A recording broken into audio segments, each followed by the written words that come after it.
এমতো অবস্থায় যদি মনে হয় যে আমাদের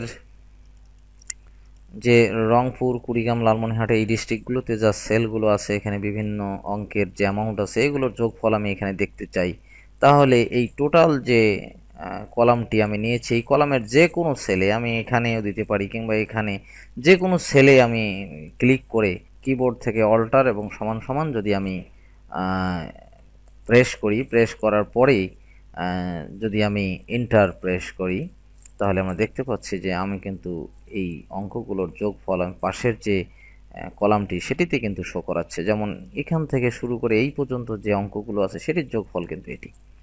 এভাবে কিন্তু সবগুলো আমরা এখানে দেখতে পাচ্ছি। এখানে সব অঙ্কগুলো যেরকম দেখাচ্ছে ঠিক একইভাবে আমরা যদি চাই যে না, এখানে এই রংপুরের যে সেলগুলো আছে এই পুরো যে অ্যামাউন্টগুলো, এই অ্যামাউন্টগুলোর যোগফল আমরা এখানে দেখতে চাই, সেটি আমরা দেখতে পাবো। কিংবা আমরা যদি বলি যে এখান থেকে সব থেকে বড় যে অ্যামাউন্টটি আছে সেটি আমরা এখানে দেখতে চাই, সেটিও কিন্তু আমরা করতে পারবো। সেটি করার জন্য আমাদের এখানে আর ফর্মুলা ইউজ করতে হবে না। এখানে আমি যে কোনো সেলে যদি ক্লিক করি, এই টোটাল রো এর মধ্যে যে সেলগুলো আছে সেগুলোতে ক্লিক করলে আমি কিন্তু এরকম একটি কম্বো বক্সের একটি চিহ্ন এখানে পাবো, এবং এখানে ক্লিক করলে ড্রপ ডাউন মেনু থেকে এখানে কিন্তু দেখাবে এটি এখন আছে নান অবস্থায়, আমাদের কিছুই নেই এখানে। আমরা যদি অ্যাভারেজ চাই, অ্যাভারেজে যদি আমরা ক্লিক করি, তাহলে এই অঙ্কগুলোর যোগফলকে সেল সংখ্যা দিয়ে ভাগ করে যেটি বের হয় সেটি যেহেতু গড়, সেটি কিন্তু এখানে শো করাচ্ছে। আমরা যদি মনে করি যে না এটি অ্যাভারেজ না, এটি কাউন্টিং দেখতে চাই, এখানে কতটি অঙ্ক আছে, সেক্ষেত্রে কাউন্ট যদি আমরা ক্লিক করি, তাহলে এখানে দেখাচ্ছে যে এখানে টোটাল 15টি অঙ্ক আছে। টোটাল কাউন্ট নাম্বার একই কমান্ড, এটিতে দিলেও 15ই শো করাবে।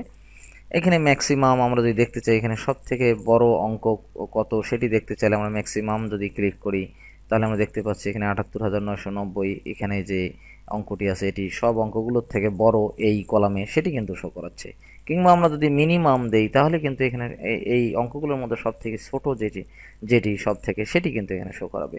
তো যাই হোক, আমরা এখানে যোগফল দেখতে চাচ্ছি, সেক্ষেত্রে আমরা এখানে ক্লিকের মাধ্যমে আমরা যদি সাম এই লেখাটির উপর SUM সাম, এই সামেশনে যদি আমরা ক্লিক করি, ক্লিক করার সাথে সাথে আমরা কিন্তু দেখতে পাচ্ছি যে এই অঙ্কগুলোর যে যোগফল সেটি কিন্তু এখানে শো করাচ্ছে।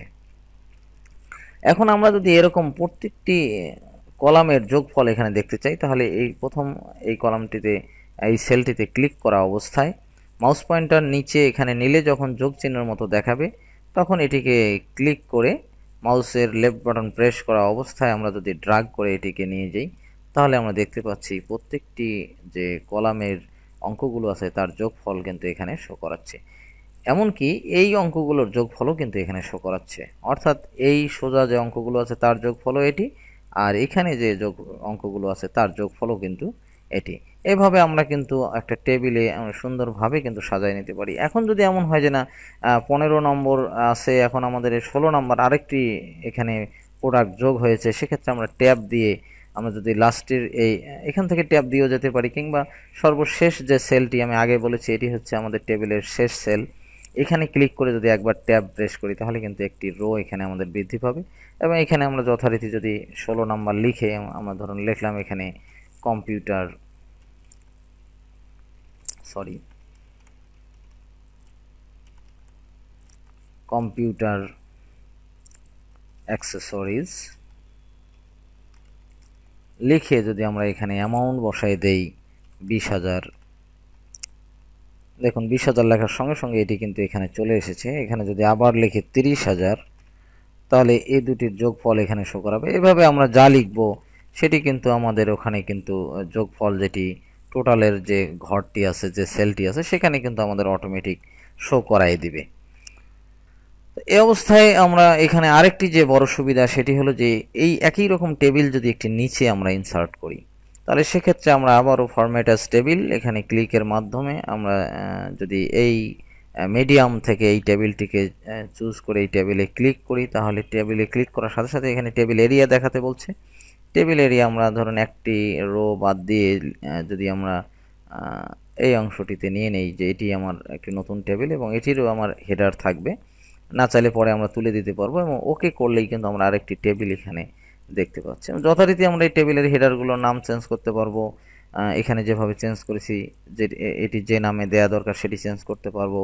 এবং একইভাবে আমরা এই ফিল্টারের যে চিহ্নটি এটি যদি ফিল্টার না দেখতে চাই, সেক্ষেত্রে আমরা কন্ট্রোল শিফট এবং এল প্রেস করার মাধ্যমে কিন্তু আমরা এটিকে তুলে দিতে পারবো, কিংবা এখানে ডাটা মেনুতে গিয়েও কিন্তু আমরা এখানে ফিল্টার অপশনে ক্লিকের মাধ্যমে, ফিল্টার কমান্ডে ক্লিকের মাধ্যমে কিন্তু আমরা এই ফিল্টারের অপশনটিকে তুলে দিতে পারবো। এখন এই টেবিলটি নেওয়ার পরে যদি এমন হয় যে না এখানে আমাদের 16 নাম্বার আছে, এখানে আরও 2-3টি রো এখানে বাড়ানো দরকার, তাহলে সেক্ষেত্রে আমরা কি করব? তাহলে কি টেবিলটিকে আমাদের নিচে নামায় নেয়ার আমাদের কি পদ্ধতি কি? সেক্ষেত্রে আমরা যদি এখানে লাস্ট যে টেবিলের যে লাস্ট সেল এখানে ক্লিক করে আমরা যদি ট্যাব প্রেস করি, তাহলে আমরা দেখতে পাচ্ছি এই উপরের রো নিচের রো এর মাঝখানে যে একটি ফাঁকা রো আমরা রেখেছিলাম এটি বোঝার জন্য যে এটি আলাদা টেবিল, সেটি কিন্তু আর থাকতেছে না। তো সেক্ষেত্রে কিন্তু টেবিল আমাদের কিন্তু দুটি টেবিল একত্রে হয়ে গেছে। তা আমরা পূর্বের অবস্থায় যাই, যদি আমরা এই রোটিকে ফাঁকাই রাখতে চাই সেক্ষেত্রে আমাদের করণীয় কি? আমরা এখানে যত রোই বৃদ্ধি করি না কেন এই রোটি ফাঁকা থাকবে এবং এই টেবিলটি নিচের দিকে যেতে থাকবে। সেটি কিভাবে করব? সেটি করার জন্য আমাদের এই রোয়ে কিছু লিখে দিতে হবে, সেটি যে কোনো কিছু লিখে দিতে হতে পারে। আমরা ধরুন এই সেলটিতে লিখে দিলাম blank row, blank row, blank row লিখে দিয়ে আমরা যদি এখানে উপরের টেবিলের লাস্ট সেলে ক্লিক করে আমরা যদি ট্যাব কিবোর্ড থেকে ট্যাব প্রেস করি, তাহলে আমরা দেখতে পাচ্ছি এখানে কিন্তু ব্ল্যাঙ্ক রো থেকেই যাচ্ছে, এবং আমরা এটি যতটুকু আমরা যদি ট্যাব দিয়ে বাড়িয়ে নিতে চাই তাহলে এটি কিন্তু আর যে আমাদের ব্ল্যাঙ্ক রো যেটি সেটি কিন্তু আমাদের থেকেই যাচ্ছে। অর্থাৎ এই রোটিতে কিন্তু আর এটি নেমে আসতেছে না, এই উপরের যে টোটাল রো নামে যে রোটি আছে সেটি কিন্তু আর নিচের এই হেডিংসের সঙ্গে কখনোই কিন্তু অ্যাডজাস্ট হবে না। তাহলে আমরা এখানে যে ব্ল্যাঙ্ক রো লেখাটি যদি দেখতে আমরা না চাই যে এটা কেমন দেখাচ্ছে যেন মাঝখানে একটি লেখা ব্ল্যাঙ্ক রো, সেটি আমরা দেখতে চাই না, তাহলে সেক্ষেত্রে আমাদের যা করতে হবে এই ব্ল্যাঙ্ক রো লেখার যে ব্যাকগ্রাউন্ডটি আছে সেটি কোন কালারের সেটি আমাদের দেখে নিতে হবে। এটি হচ্ছে হোয়াইট কালারের এই মুহূর্তে ব্যাকগ্রাউন্ড, এটি যে কালারের থাকবে সেই কালার আমাদের কিন্তু এই টেক্সট কালার করে দিতে হবে। যেহেতু এটি হোয়াইট কালার তাহলে আমরা এখানে টেক্সট কালার এই ফন্ট কালারে গিয়ে আমরা কিন্তু এখান থেকে যে হোয়াইট যে চিহ্নটি আছে, হোয়াইট যে কালারটি আছে এটিকে আমরা অ্যাপ্লাই করব। অ্যাপ্লাই করলে কিন্তু আমরা দেখতে পাচ্ছি এখানে কিন্তু আর লেখাটি দেখা যাচ্ছে না। এই অবস্থায় যদি আমরা লাস্ট সেলে ক্লিক করা অবস্থায় ট্যাব দিতেই থাকি তাহলে কিন্তু আমাদের এটি কিন্তু ব্ল্যাঙ্ক রো যেটি সেটি কিন্তু আমাদের থেকে যাবে, এবং ব্ল্যাঙ্ক রো লেখাটিও কিন্তু আর দেখাচ্ছে না, এবং নিচের টেবিলে আমাদের কিন্তু কোনো ইফেক্ট পড়ছে না। আমরা কিন্তু উপরে যতগুলো রো বাড়ানো দরকার সেটি কিন্তু বাড়িয়ে নিতে পারবো। এখন যদি মনে হয় যে না এই রোগুলো আমি অতিরিক্ত হয়ে গেছে এগুলোকে ডিলিট করে দিতে চাই, তাহলে যে কোনো একটি কলাম থেকে রোগুলো সিলেক্ট করে নিয়ে আমরা যদি এখানে ডিলিট থেকে এখানে টেবিল রো এখানে যদি আমরা এই কমান্ডটিতে যদি ক্লিক করি তাহলে আমরা দেখতে পাচ্ছি আমাদের কিন্তু এই ফাঁকা যে রোগুলো ব্ল্যাঙ্ক রোগুলো ছিল সেগুলো কিন্তু আর দেখাচ্ছে না।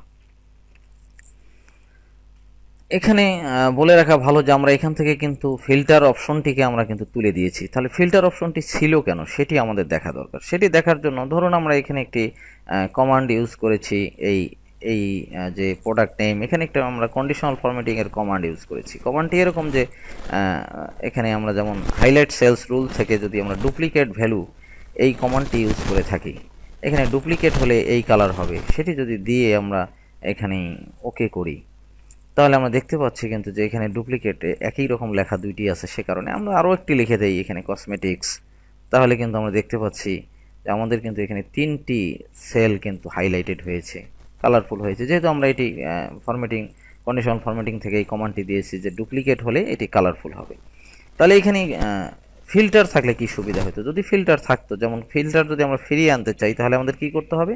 কিবোর্ড থেকে কন্ট্রোল শিফট এবং এল প্রেস করার সাথে সাথে এখানে চলে আসবে, অথবা আমরা যদি ডাটা থেকে এখানে ফিল্টার এই কমান্ডটিতে ক্লিক করি তাহলে কিন্তু ফিল্টার এই অপশনগুলো আমরা দেখতে পাবো।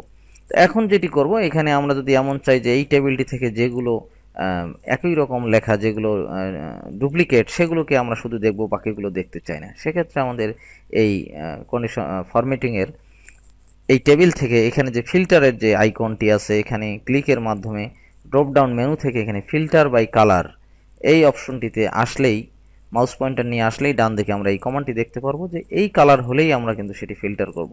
আমরা যেহেতু কন্ডিশনাল ফরম্যাটিং থেকে এই কালারটি ইউজ করেছি, এখানে যদি আমরা ক্লিক করি তাহলে আমরা দেখতে পাচ্ছি এই টেবিলের মধ্যে শুধুমাত্র এই তিনটি, যে তিনটিতে কালার করা আছে শুধু কিন্তু সেই তিনটি এখানে শো করাচ্ছে, এবং এই তিনটির যোগফলেই কিন্তু এখানে শো করাচ্ছে, এবং এই মানে এক কথায় আমরা যে তিনটি এখানে দেখতে পাচ্ছি, তিনটি কসমেটিক্সের যে প্রোডাক্ট আছে সেই তিনটি কিন্তু এখানে শুধুমাত্র শো করাচ্ছে, এবং মনে হচ্ছে যে এখানে এই কসমেটিক্স তিনটি আইটেম ছাড়া আর কোনো আইটেম নাই।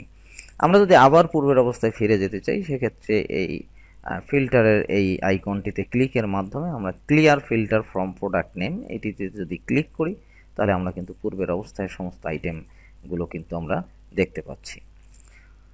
তো সেক্ষেত্রে আমরা এখানে কন্ডিশনাল ফরম্যাটিংয়ের যে কমান্ডটি সেটিকে আমরা ডিলিট করে দেব। ডিলিট করার জন্য কন্ডিশনাল ফরম্যাটিং থেকে ক্লিয়ার রুলস এবং clear rules from selected sell আমরা কিন্তু আর দেখতে পাচ্ছি না।